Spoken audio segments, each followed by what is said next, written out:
made it. It's Friday. Yay.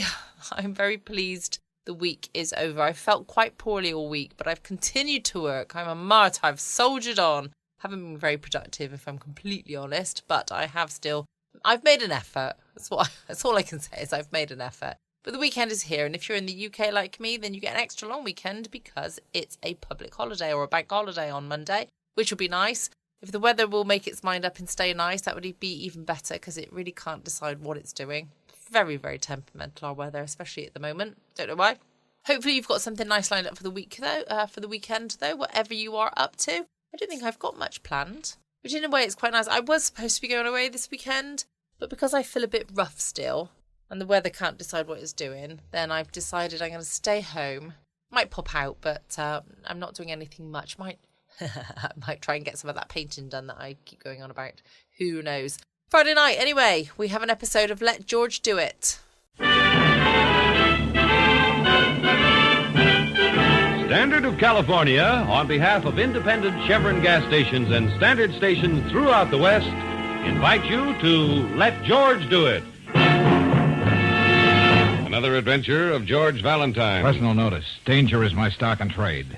If you feel that you're one against the world and the help you need must be discreet and confidential, call on me, George Valentine. Write full details. Dear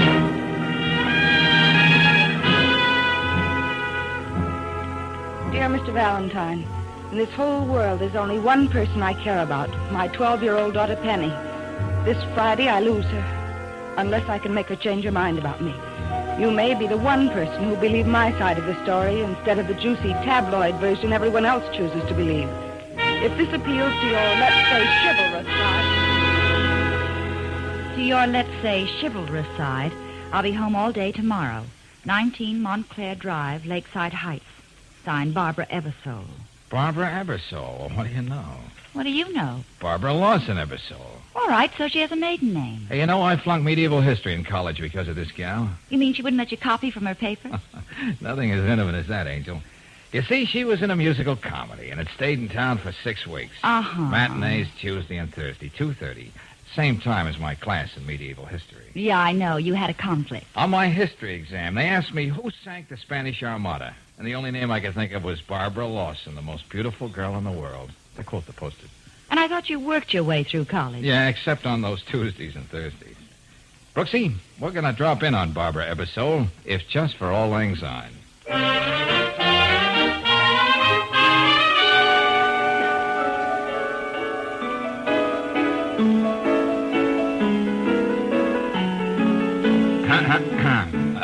Pardon me, young lady. Yes? The maid showed us in. We're looking for Mrs. Eversole. She's my mother. She's upstairs, but she's probably listening to see if I'm practicing my piano lesson. Oh, so you're Penny.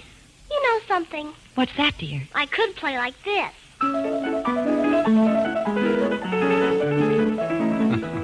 Well, that's a great improvement on what we heard when we came in. That's the way she'd like to hear me play. But when she's in the house, I play like this. You're a real nice kid. I think so. Oh, Mr. Valentine? Oh, yes, Mrs. Eversole, and this is Miss Brooks, my assistant. How do you do? Miss Brooks? Are these people here to take your pictures for the tabloids again? Penny. I'm sorry. I shouldn't have said that. I hate myself. I don't know if it's any use at all, Mr. Valentine. Even if the courts let me keep Penny, I can't make her love me. What is it that's so wrong between you and Penny, Mrs. Eversole? Her father. Her wonderful, irreproachable father who drove his car off a cliff a year ago. Oh, I didn't know. I'm sorry. Why should you be? No one else ever was. I was the lucky one to have such a charming, attentive husband. Even his own child never suspected he was mean, cruel, and deceitful. No. That irresistible boyish smile took care of everything like that. I see. The last few months before he died, I started going out every night just to get away from him and his indifference to whether I was dead or alive. And of course, everybody was saying, how can she do that to Jerry? Poor, charming Jerry. Uh-huh. Oh, you said your husband drove his car off a cliff. Somehow he doesn't sound the type. I'll never forget that night. We had the most bitter quarrel we ever had, and he stormed out of the house. Yes? Penny overheard us. Ever since, she's blamed me for what happened. Well, what's this about losing her on Friday? When Jerry died, his mother was determined to take Penny away from me. She almost did because Penny said she wanted to leave me. But the judge decided to put me... on a sort of parole. One misstep and I lose my child because I'm an unfit mother. Now I think I get it. That business about tabloids, that was the picture of you in the papers when you were brought up on a traffic charge. You don't have to be so charitable, Mr. Valentine. They called it drunk driving. But I tell you, I was framed. Framed? I had dinner with Dan Edwards. I swear I had nothing stronger than coffee. Next thing I knew, I was alone in my car on the side of the road, and there was the policeman. Oh, who is this Dan Edwards? I met him a short time ago. He was fun. We went out a few times, and then, well, this thing happened. Well, certainly this Mr. Edwards can explain you weren't drinking, that you were ill or something. Seems the little gentleman can't tell a lie. His version is that I had a little too much, created a scene in the parking lot at Club 44 and drove off without him. And you want me to prove it was a frame, is that right? I don't know how you're going to do it, but you must. And before Friday. Penny's all I got. I can't lose her. She'd go on thinking of me as a... Oh, Mr. Valentine. Oh, now, Mrs. Eversole, don't. 2 days isn't an awful lot of time, Mrs. Eversole, but I'll do my best.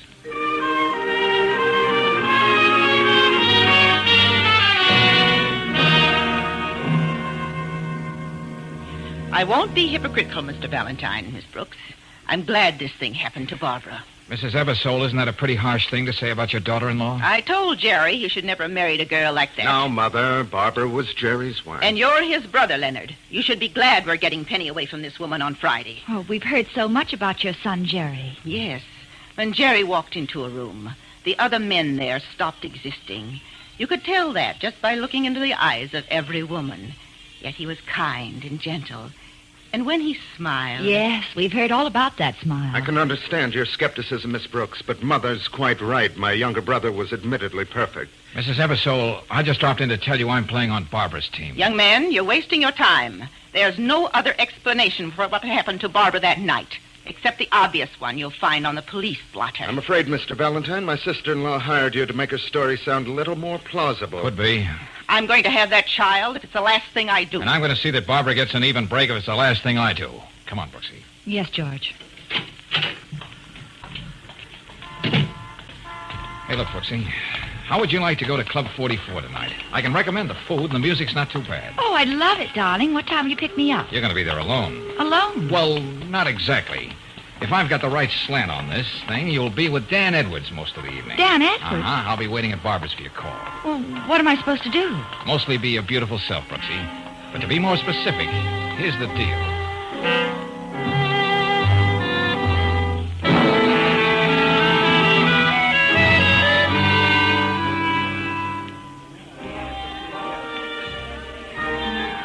Oh, I declare, Mr. Edwards, I'm just dreadful. I mean, being here alone in a nightclub in a big city with a strange man. Not a strange man, Claire.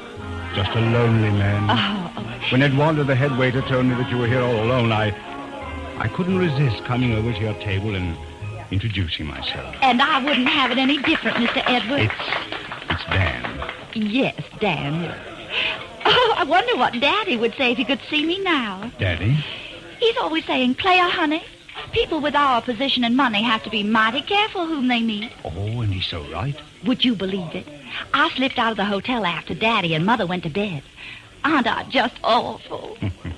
Let's compromise and say you're the sweetest thing that ever walked into my life. Oh, Daniel. And I'm going to find out a lot about you. What your daddy does, that great big house you must live in. Yes, Daniel. And I'm going to find out a lot about you, too.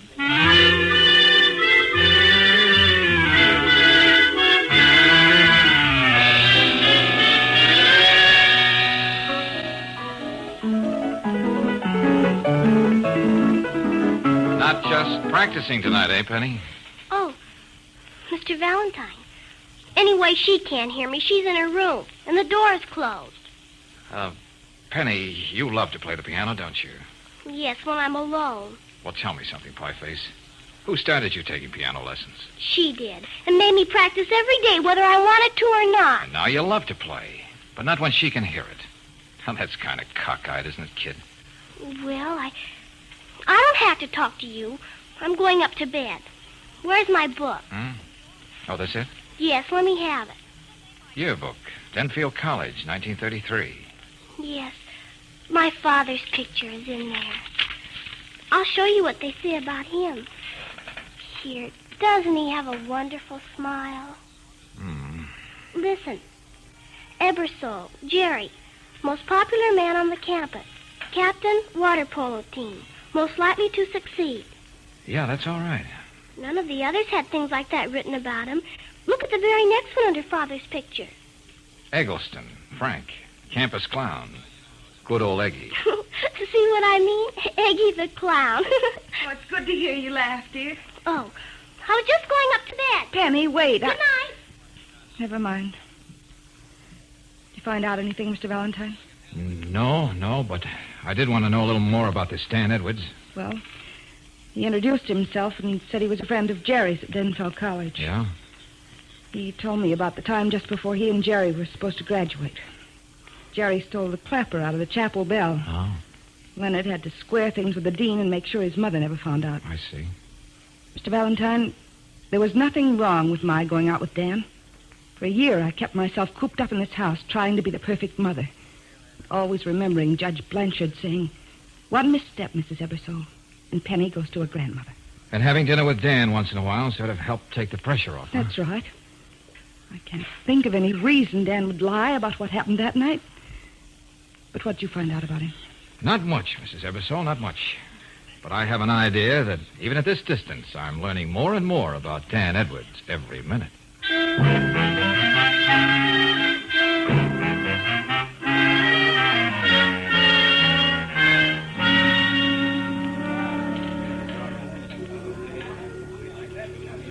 Well, tell me, Claire, what would it take to impress your, daddy?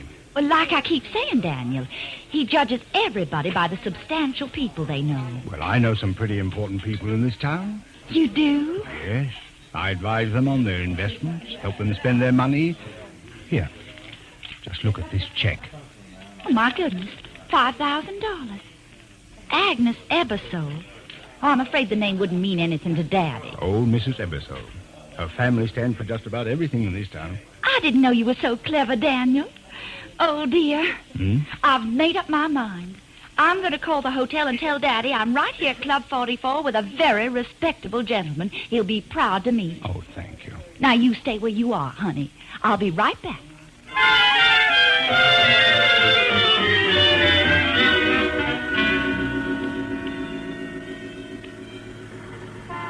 I got here as soon as I could, Brooksy. Edwards inside? Yes, Daddy. And I just bet Mr. Dan is getting awful fidgety in there. All right. Are you sure about that check? Yeah, I saw the signature. Agnes Ebersole. Oh, good. That's a break I didn't even hope for. Now go on back inside. Well, what are you going to do, George? Oh, that's the surprise, Angel. The question is, who is it going to surprise most? Dan Edwards, Mrs. Ebersole, or Barbara?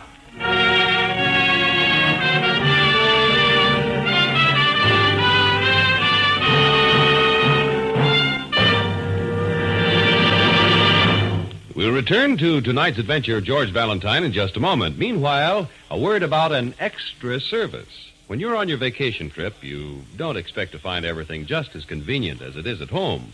But when you stop at independent Chevron gas stations and standard stations, you can be sure all along your trip of restrooms that are spick and span. Folks have said that one of the things that makes a long trip more pleasant is knowing there are clean and tidy restrooms along the way. That's why these restrooms are cleaned thoroughly every day, inspected often, and well supplied with soap and towels. The men who offer you this service never want you to feel obliged to buy something when you stop. Just drop in any time at standard stations and independent Chevron gas stations where they say and mean, we'll take better care of your car.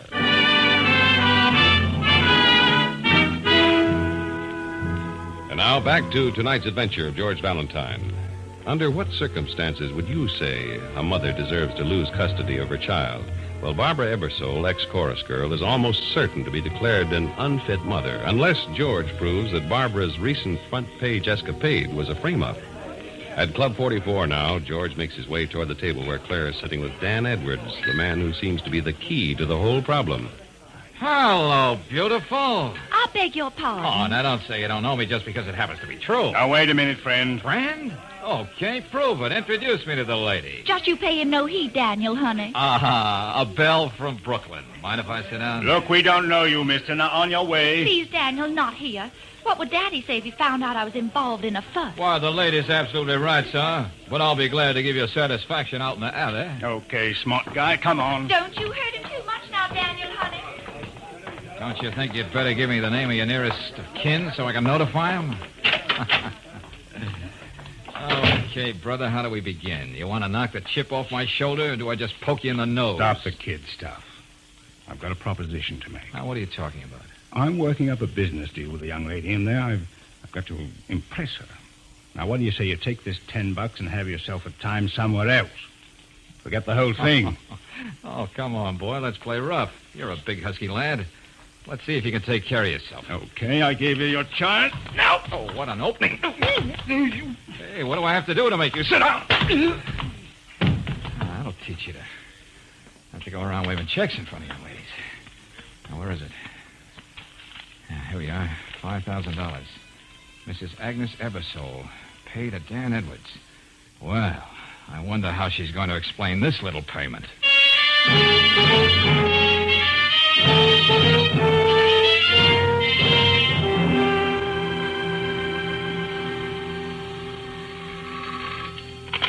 Yeah, hello? George, what happened to you? I've been calling your apartment for an hour. I know, Angel. Just came in. I went out to see old Mrs. Ebersole. Oh, then you got the check. What did she say? Nothing, because you wouldn't see me. Oh. But maybe it's just as well. She can explain it to the judge tomorrow. So see you in the office nice and early. Oh, and Brooksy. Yeah? Just wanted to say you did a smooth job with Edwards. Thanks. Oh, it wa'n't nothing, honey. Good night, Sugar Child. Not as smooth as you thought, Valentine. What? How'd you get in my room, Edwards? I've been waiting for you to show up. Oh, maybe I underrated you, boy. You're quite a grim character when you're holding a gun. I could just ask you to hand over that check, but I'm going to do it the hard way, too. How's this for a start?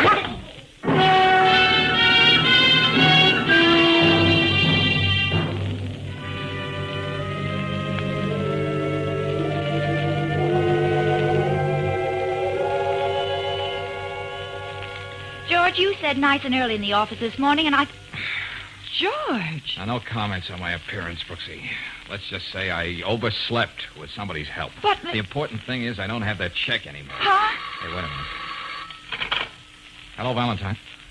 Yeah, Barbara? What's that? Oh, when'd you miss her? Well, look, getting hysterical isn't going to help. Penny? Just a minute, Brooksy. Yeah, I have an idea where to find her. So stay where you are. I'll get in touch with you.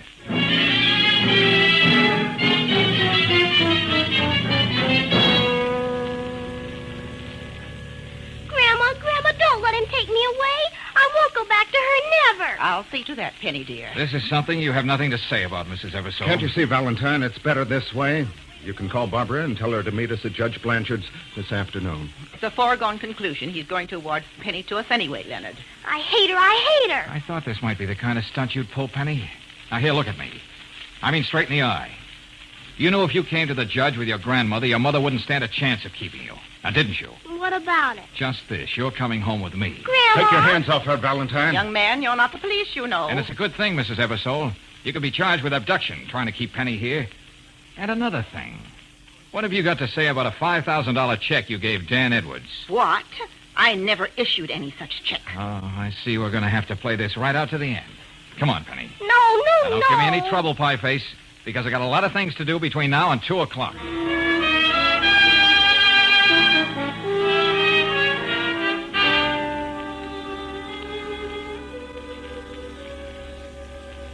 Dean Bronson, young Jerry Ebersole was quite a big man here at Denfield College, wasn't he? Well, Mr. Valentine, he had one of those rare personalities that ingratiated him to everyone he met. Yeah, I know, that charming smile. That's right. Wouldn't you say that the way he died, suicide, was way out of character? Well, since you say this information is important to his wife, the whole Ebersole family... You can take my word for that, Dean. I guess it's my duty to tell you there was a regrettable weak streak in Jerry's character. Oh, what do you mean? He forged quite a sizable check against the student body funds in his junior year. Uh-huh. Of course, his mother made good, and, well, we hushed it up. You know, the family endowed the Ebersole Library here at Denfield. Yeah, thank you, Dean Bronson. You've been a great help. A great help.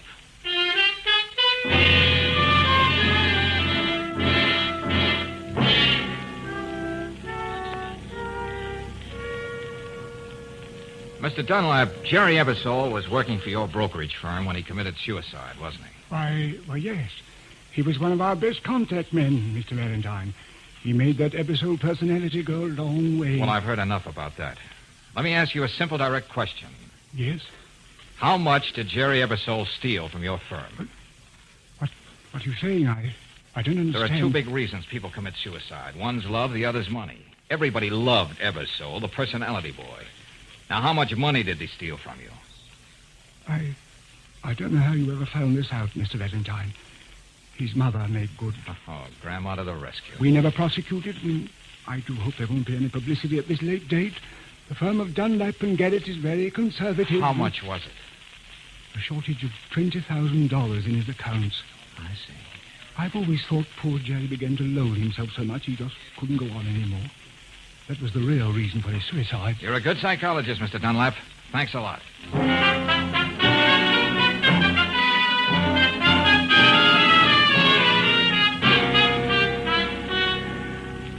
Brooksy, I've made up my mind. I'm going to tell both Barbara and the kid the truth about Ebersole. Where are they? Upstairs, getting ready to leave for Judge Blanchard. Oh, that's right. We don't have much time. George, we usually see eye to eye about things. But I think you're wrong this time. Penny's a sensitive, unpredictable child. You don't know what a thing like this might do to her. Well, it may just jar her enough to realize what she owes her mother. Or it may have the very opposite effect. All right, so it's taking a chance. Okay. But look, Brooksy, Peggy is young, with a whole life ahead of her to get over any kind of shock. What does Barbara have left if they take a daughter away from her? Well... Oh, no, Brooksy. I'm going to tell them both what the score is before we meet the judge. And I'll need your help, just the way we worked it out.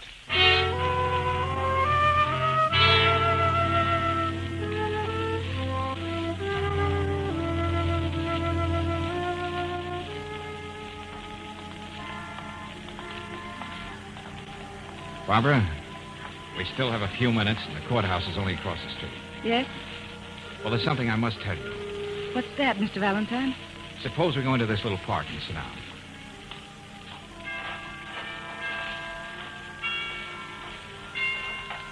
Penny wouldn't even walk down here with me. She insisted on walking with Miss Brooks a half a block behind us. What chance do I have? Let's wait and see, huh? Those chimes from the tower, they're beautiful, aren't they? Yes. What did you want to say, Mr. Valentine? I'd like to see the judge and get this over with. Please, Barbara. Those chimes. They make me feel like praying. And it's been such a long time since I've prayed. But there's only one thing I want, and... What I've got to say can wait, Barbara. Why don't we both just sit here and listen to the chimes for a while? Dear Lord, if I can't have Penny, let her be happy wherever she is. And if the only thing that will really make her happy is to forget that I was ever her mother, let it be that way, too. Amen. Barbara, this is what I wanted to tell you. I found out today why Jerry killed himself. What?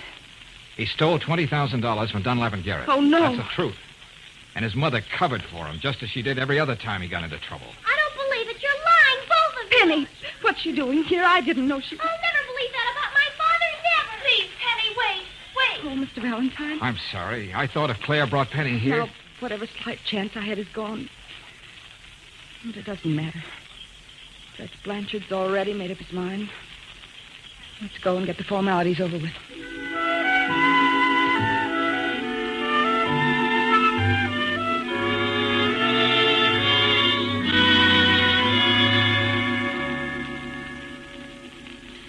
Penny, come here, dear. Yes, Judge Blanchard?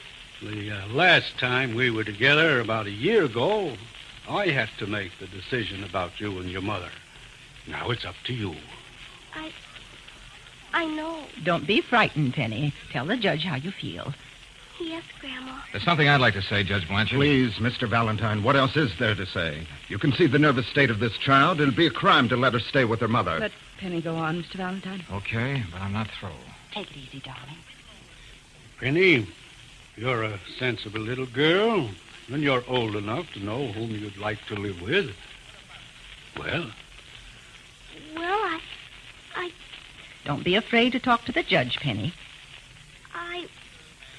I would like to... Go on. I want to go home and live with my mother. Oh, Mother, Penny. My baby. I heard what you said when you were over there in the park. That it would be better if I forgot all about you. It would make me happy. Oh, now, hush, darling. That doesn't matter now. I kept thinking about it, and somehow I know what Mr. Valentine said about Father is true. Oh, Mother. Mother, it's been a whole year since you called me that. Judge Blanchard, I don't know what came over Penny, but certainly we can't forgive this woman's scandalous behavior. Don't you dare talk about my mother that way. Penny, what are you saying? Couldn't we go home now? Together, Mommy? Judge? I think you can decide the way your heart's telling you to, Judge Blanchard. And if we can have a few minutes alone, I think we'll even be able to satisfy the law.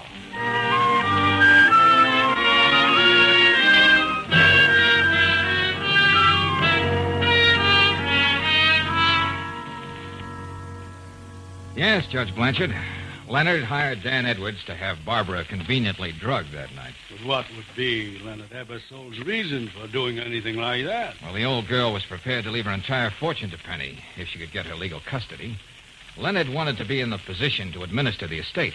After all, Penny doesn't come of age for 9 years.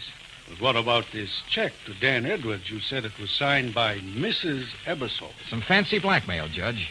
When Edwards was through with Leonard, he started on his mother. The Ebersole. It's hard to believe. George, how did you suspect Leonard? Edwards never graduated from Denfield with Jerry. In the college yearbook, it was Ebersole and then Eggleston. No Edwards. Then who could have told Edwards about that little escapade Jerry had in his senior year? The one with the chapel bell. Well, that was all hushed up, Brooksy. The mother never knew about it. It had to be Leonard. Pretty good work, Valentine. You know, when I was district attorney, I would have had a job for you. Oh, well, thanks. George may be able to return the compliment and have a job for you someday soon, Judge. I hope. Beg your pardon? Huh? Oh, of course, we could go to a church. Oh. Oh. Oh, no. I'll be more than glad to say the all-important words, Miss Brooks. Oh, wait a minute. Now who's getting framed? Come on, Brooksy.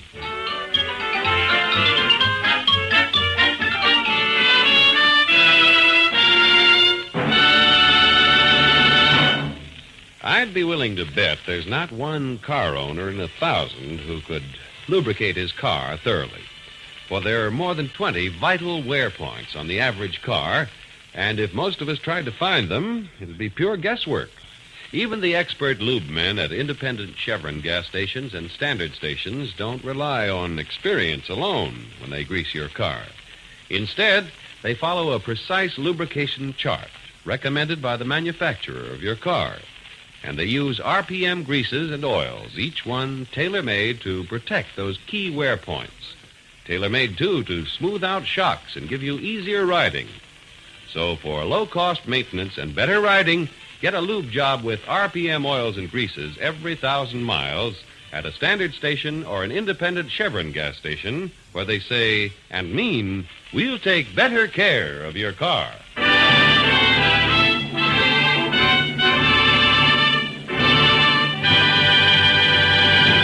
Next week, when you tune our way for another adventure of George Valentine, you'll hear... George, the door isn't locked. Yeah, wait a minute, Angel. Put the light on. George. Well, they couldn't have done a better job in this room if they used a bulldozer. Mr. Karofsky. Mr. Karofsky. Hey, don't be naive, Brooksy. They didn't make rubble out of this place just for exercise. Yeah, they gave Karofsky this little party and took the guest of honor away with them. George. Oh, come here, look. Huh? Oh, yeah. Blood. They couldn't wait, could they? Oh, but he's such a little man. We're up against a racket that thrives on little people, Brooksy. And we're going to keep at it until we find out what it is.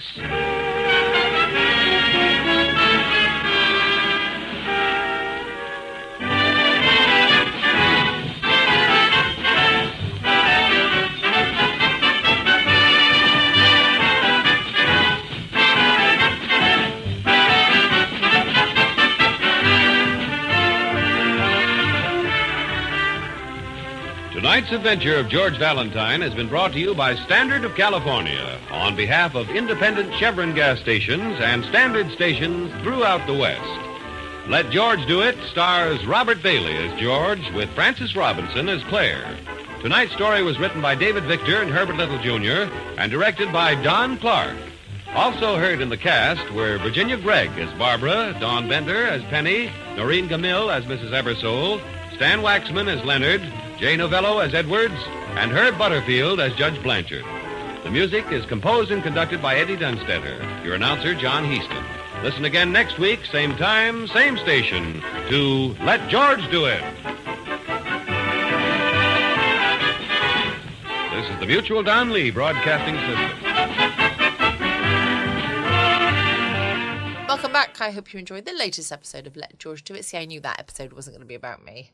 I will be back again tomorrow evening from 6 p.m. GMT with some more fantastic stories to get you through your weekend, get you through your evening, help you drift off to sleep, whatever you are doing when you are listening to this podcast. Don't forget you can check out my podcast page at patreon.com/Foxy Geek Girl. I've got some comedy tomorrow night with Steptoe and Son, so don't forget to tune in. Can't wait to catch up with you all then. In the meantime, stay safe, always be kind, love you all.